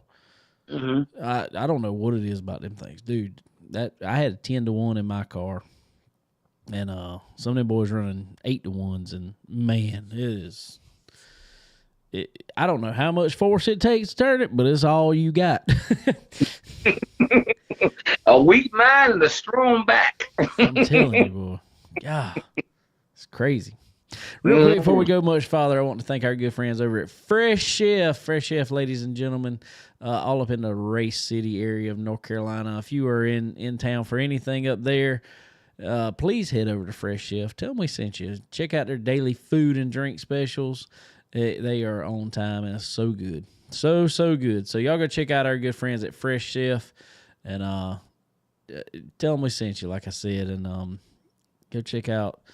Man, I'm going to tell you, some of the steaks I've had from there, some of the cheeseburgers I've had from there, I don't think there's nothing. Shrimp and grits, man, their shrimp and grits are on time. So y'all go check them out. Also, Dixie Made right here in Florence, South Carolina. Come on down. It is that time of year. Guess what time of year it is, Jason? Oh, it's getting fall, baby. It's getting fall. It's getting fall, which means they have their Christmas layaway open at Dixie Made. Come on in. We know how it is, and get all the clothing you want to buy. Whoever in your life that you need to buy for, put it on layaway if you need to. Sometimes you go in there and, man, I'm gonna tell you what, it's easy to rack up some Christmas bills quick. You got a good haul of clothes and accessories from Dixie Made. Put some of it on layaway. Pay it the next paycheck. It's fine. It's all good. Go check them out right over here in Florence, South Carolina, right by the flea market. Go tell them we sent you, and you won't regret it. Also, MPM Marketing, www.marketwithmpm.com. Go check them out. Tanya is one of the best in the game. She, all your marketing needs in racing, she's got you covered. So go check out Tanya over at MPM Marketing, and she can get you started in finding those sponsors, finding those teams, and all that good stuff. All the big things you got to do in this world of racing. So y'all go check her out. What else you got, sir? Oh, Lucas Oil is heating up, brother. Lorraine RTJ by 15 points. And Pierce is leading Hoffman for the Outlaws only by 8. That's crazy. That's crazy. Yes. So both of our national. I just hope when I go to World Finals like I did last year in Charlotte, and it comes down to the last race, I hope it don't come out to a tire like it did last year with Pierce. No, I hope it don't come down to a tire, but I like it to see it come down to the last race. Yes, absolutely. Like Butterbean, he's already clinched the doggone tour championship. When you win as many races, when you win 40% of the races, it's hard not to. Yeah, exactly. Are you a fan of the Chase and Lucas Oil? Are you a fan of that, Dave? I don't mind theirs as much. I don't know that I'm gonna say I'm a fan of it per se, but I did not like the first year. I did not like the one race, and they heard the fans on that. They heard the fans loud and clear, and they brought it back to it's 3 races now, right? Four races. I'm sorry, 4 races. I'm better with that because, in all honesty, who outside of those top drivers is going to come in there and win a championship anyway? Nobody's got a really mathematical shot. That JD even won, the Pittsburgher this past Saturday night, dominating style. He's still very slim to none to win the championship. Right. But what it does, and I don't know if this is a good or bad thing, because I like awarding off consistency, and we got some playoff stuff to talk about too. In other series, but okay. I do got a question for you on that side too. All right. Well, but what it does, I think, is say you guy running 4th place. Let's say 4th place. All right. Maybe he started off the year slow. Maybe he got in a new car. Whatever. Started off the year slow, figuring things out. Well, about halfway through the season, he heats up. And he's winning races and running good, and he's 4th in points. Well, at that point, he's got a chance to come back and maybe win this thing. So I like that it, we can get competition in it, just, purely from that aspect. But I don't like, when a man has gone out there and worked his tail off all season, and been consistent all year, won races, all that good stuff, and basically all that gets taken away from him, and he's got to try to do it again. You just described Moraine and RTJ in one sentence. Exactly. Now, what I think, and this is what I think, okay, and we'll go ahead and cross it over because this is a conversation that's going on right now in NASCAR, and obviously they got the playoff format from NASCAR. That is what they were looking at.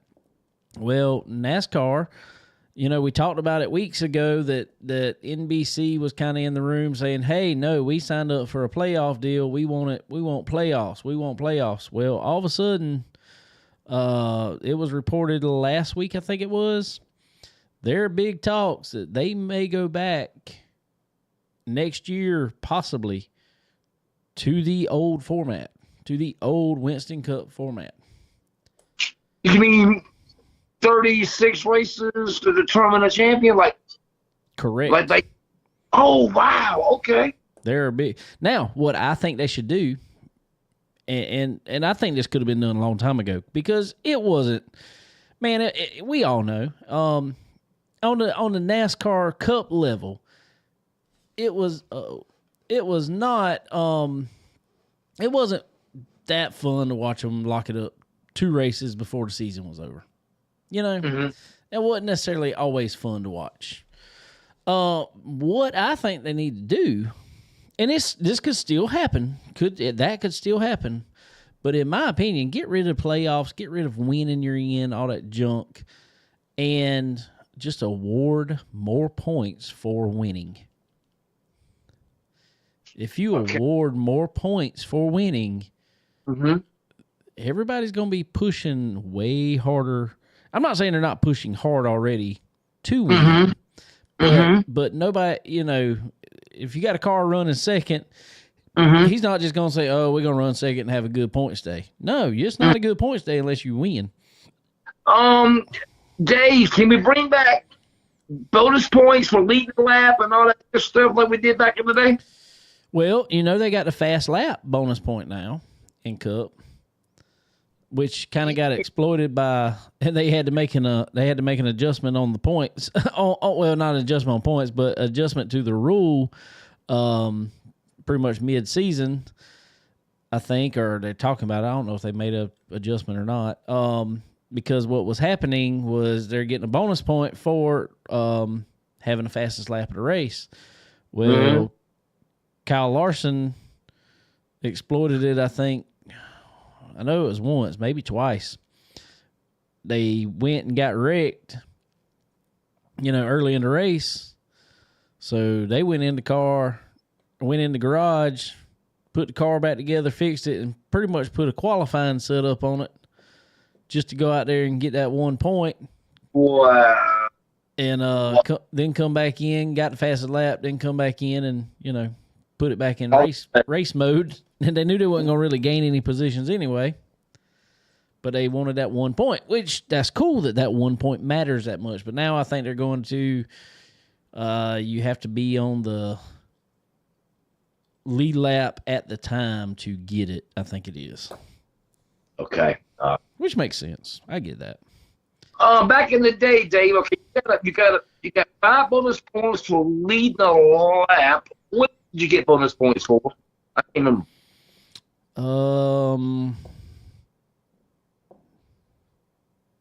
I want to say that was all. It was just. Was that it? Yeah, or was there a bonus point for leading the most laps?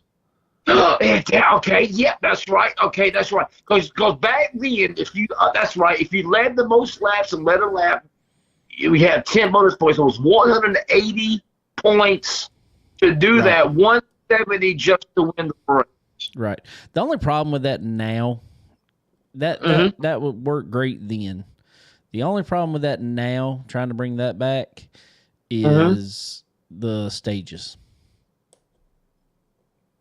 You're going to have people stay out in the stage. God. Another Richmond. Yeah, exactly. Another Richmond. Oh, boy. You're going to have people. And when it was, natural cautions, okay, if you wanted to stay out this caution and take that chance to get that 5 bonus points, great.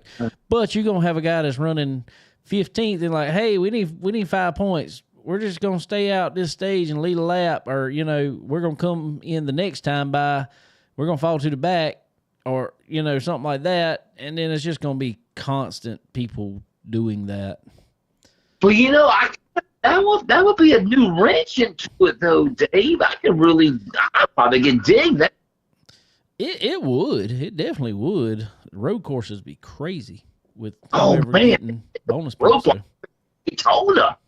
Road courses will be awesome. Oh, yeah.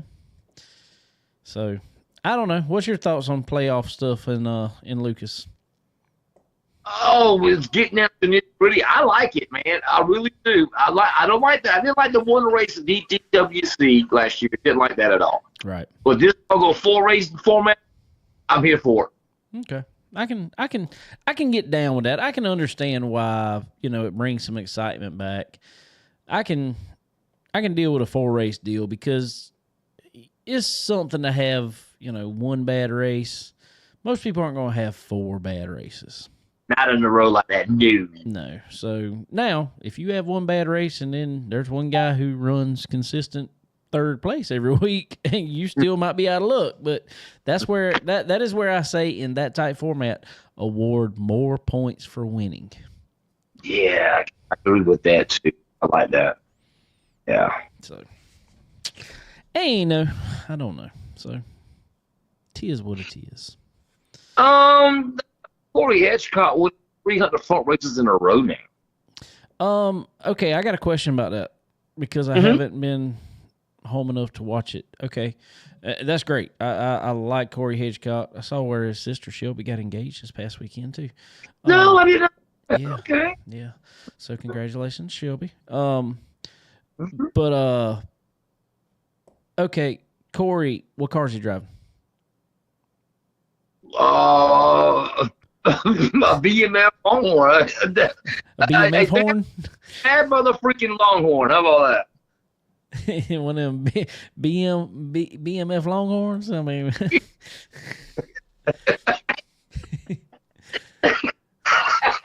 so yeah. I mean, I'm just asking. I don't know, and I'd like to know. I'd like to know which one he's in. I've never seen anything where they say, "Hey, we took the Longhorn out today." No, I can't look that up real quickly. Hold on one second there. I know I saw one, and I looked at it, and it just looked like a BMF. Okie dokie. Let me look this up. Go ahead. Do do do do do do do do. It's like Jeopardy over here. We ask the hard questions. One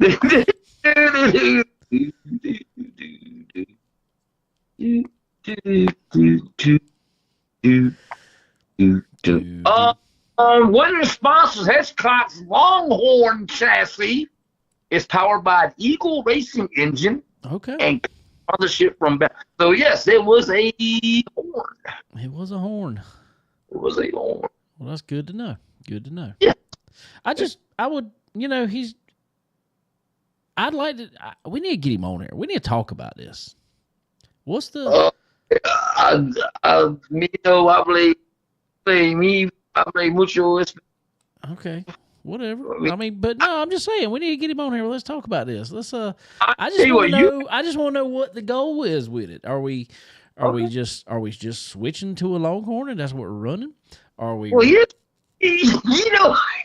really need to bring on that. Bring on Marler, okay?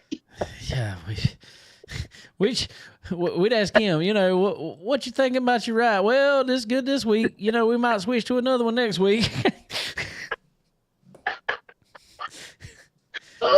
we got 3 different chassis waiting, sitting there.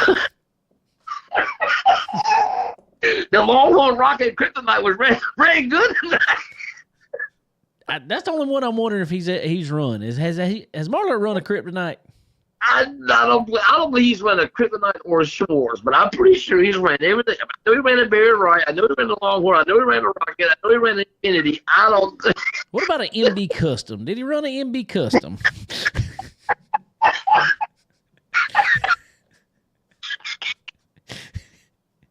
Oh my God! You're gonna get in this trouble. Oh my God, that is funny. Oh my God, that is funny. I don't know that Scott ever let him in one of his cars, did he? I don't think, yeah. Lundquist. Maybe he feels them or somebody. Oh no, I don't know. Jeez. Oh, with Skyline and the Austin Kirkpatrick car. Yes, that was announced. They did put it out. We got the news actually a little early, and then all of a sudden they put it out. It's like, wow, we couldn't even do it. Yeah, how about that? I blew my dog on mine. I thought we were going to wait till next year, man. Okay. I got some other news I'm going to put out, and I don't know if it was did you I text you this. Did you see it anywhere this past week? What is that? The news I text you at the same time about when we were talking about the Skyline stuff. Let me go back, April. I just want to see if you saw it before I put it out there. I can't reveal my source, but I'm gonna put it out there if it's not already out there. You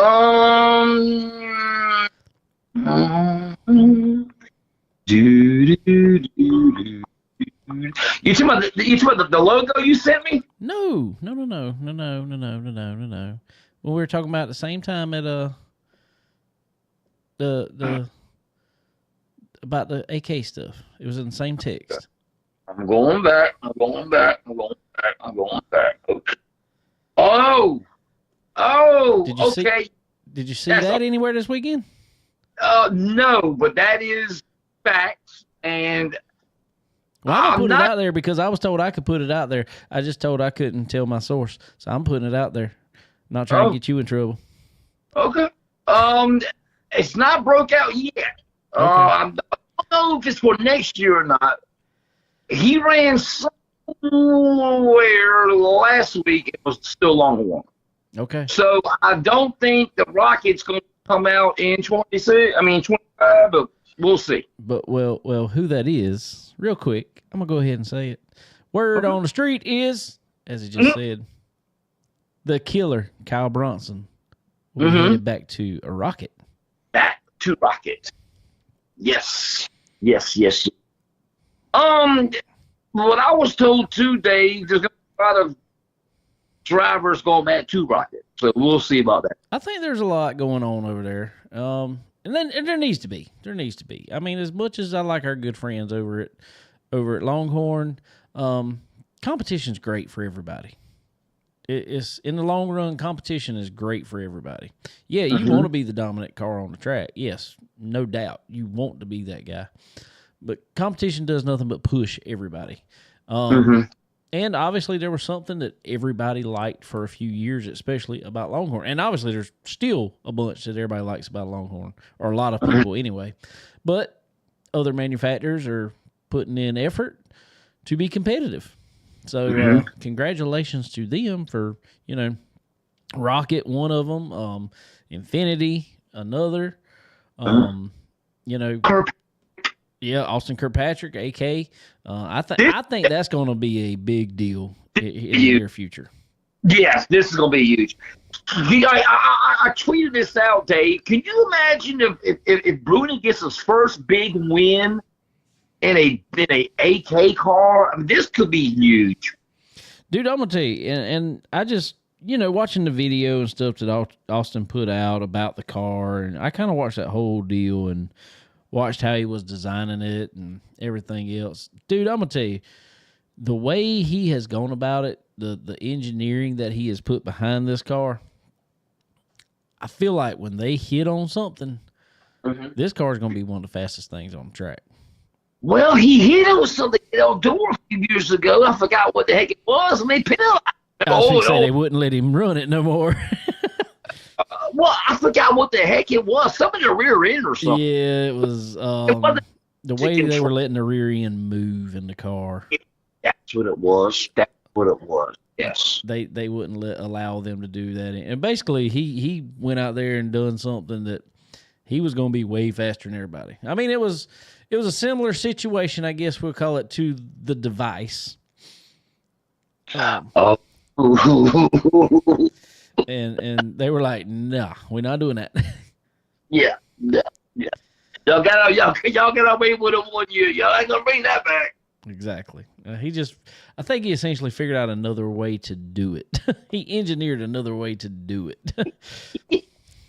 Or hide it. Well, yeah. And I'm going to tell you, we were talking about this one day on the asphalt side. Obviously, we have to, late model stock car, you don't run a bird cage. You run, it's truck arm cars. Nothing moves. Rear end don't move. It is static in one spot. Whereas on a dirt car, you run the bird cage, and that's what hooks your trailing arms and all up, and that's it moves within that bird cage. I'm gonna tell you, we were looking at some stuff. I really think there is some people working in some engineering in some gray areas on the late model sides of things to make things move that shouldn't move. We'll put it that way. Ooh. Man, let me tell you something, Dave. We were talking about this on the show last Tuesday night, man. I just hate that the doggone technical side has come, so far into the dirt world. Well, it should never come so far, and I'm not saying dirt's down by no means, but I'm just saying it should have never trickled so far down as it has. Dude, I'm going to tell you, there are, and you know this, there are street stocks running with modern super late model technology on them now. Yes, sir. And yes, sir. That should never happen. Yeah. So. It's crazy. It's crazy. Yeah, it is. The way the front right front, left front picking up everything, bro. It's crazy. Yep. Well, what else we got here? We almost 2 hours already. Are you serious? Yeah. We talked with a long time for Shane. That was good. That was great. That was an awesome combo. Dave, I tell you what, we'll end this. I just talk about this tomorrow night. I got some more notes, man. I'll just bring that up tomorrow night to the Ripping the Lip and tune in and we'll do all that good stuff. For sure, man. For sure. Y'all tune in to Ripping the Lip Tuesday night on X. There you go, baby. I do got a question for you though. Yesterday's race. What was Hamlin? Okay, he let Logano in the chase or something like. Okay, what happened with that? Well, he was very vague about it, and I did not. I looked see if his podcast was out. At before this afternoon, it wasn't out because I was going to listen to it before we did our show.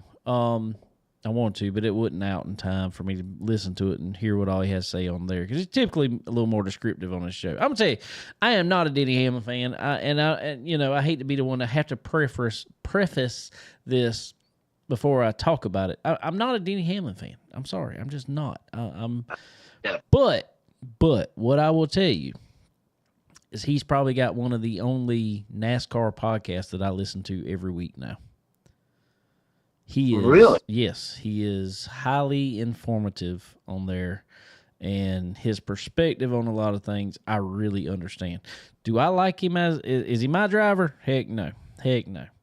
But far as a off-track personality and what he, because I'm gonna tell you, dude actually puts a lot into the sport. He really does. But his way of thinking about things actually minding his line up a whole lot as far as when it comes to racing. And he's very realistic about it. Now, his at-track personality, I think, is what kills it for me. I'm not a fan, just like yesterday. And I don't think he kind of went back and forth on what he said yesterday. So that's why I said I want to really listen to his podcast, see what he has to say about it now, because he, after Ross Chastain dove it in there the last lap, took him, spun him out, they finished in reverse,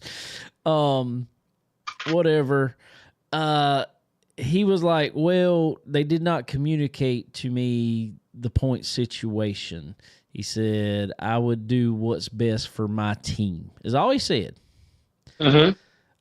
Some people took it as, well, he would rather have Logano in the next round because Logano has not had the speed here lately. He's not been fast. But he has snuck by just enough points to keep going rounds. And that is where wins helped him throughout the season, the bonus points. And then other people took it as the way he said it was, well, if I'd have known the situation, I would have let Ross go to get in. So I don't really know. I don't know which side he was saying. I could understand it from both ways. I probably, because he even said in one of his interviews, he says Ross has had a lot of speed week in and week out. So maybe he don't want to race Ross as much. If he got Ross out that round, let Logano in, maybe that's in his mind what he thinks is the biggest threat. Now, how do you think he feels now? And obviously he's never going to say it, but how would you feel now knowing you could have pushed your car, Bubba Wallace, to the win at where were they at? Kansas. If he would have just fell in behind him and pushed his car, now I mean that's not the 100% you want to see your driver put out. But if he would have just pushed his car to the win at Kansas, Bubba would have been going another round. Well, now they do not have a 2311 car going to the next round. Bubba and Tyler Reddick both are out.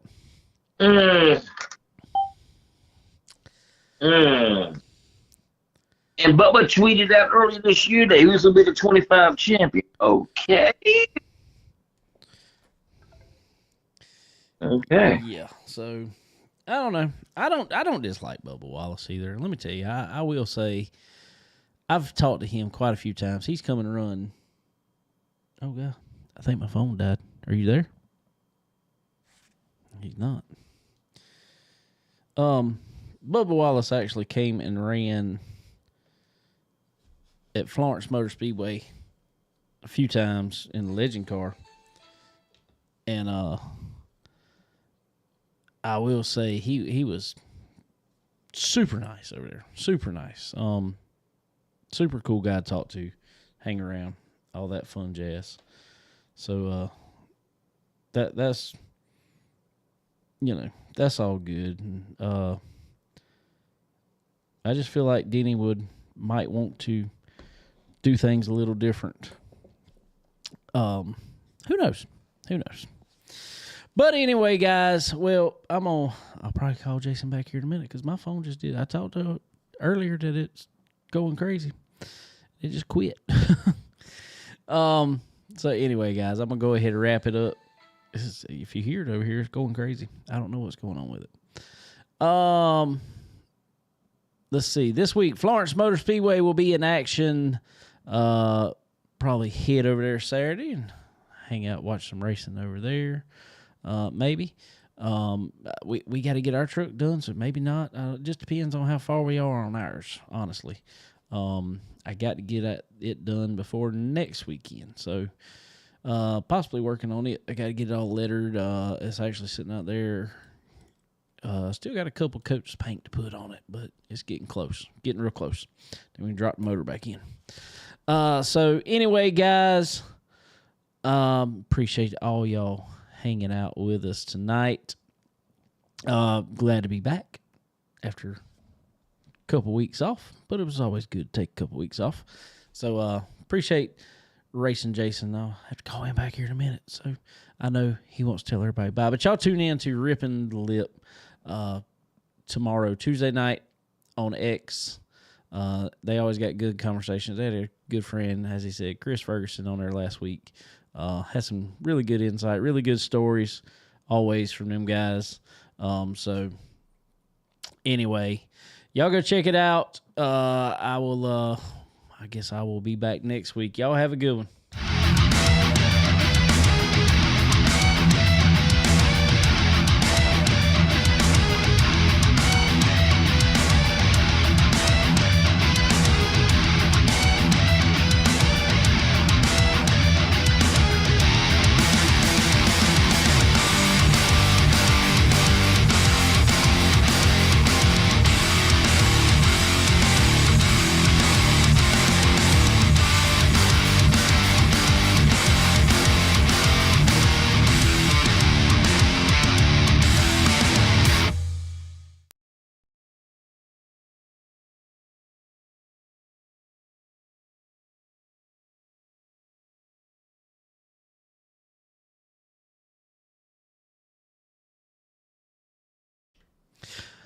Alrighty there, ladies and gentlemen. Well, I appreciate y'all hanging out with us tonight. Oh, y'all still on there? My phone's going full.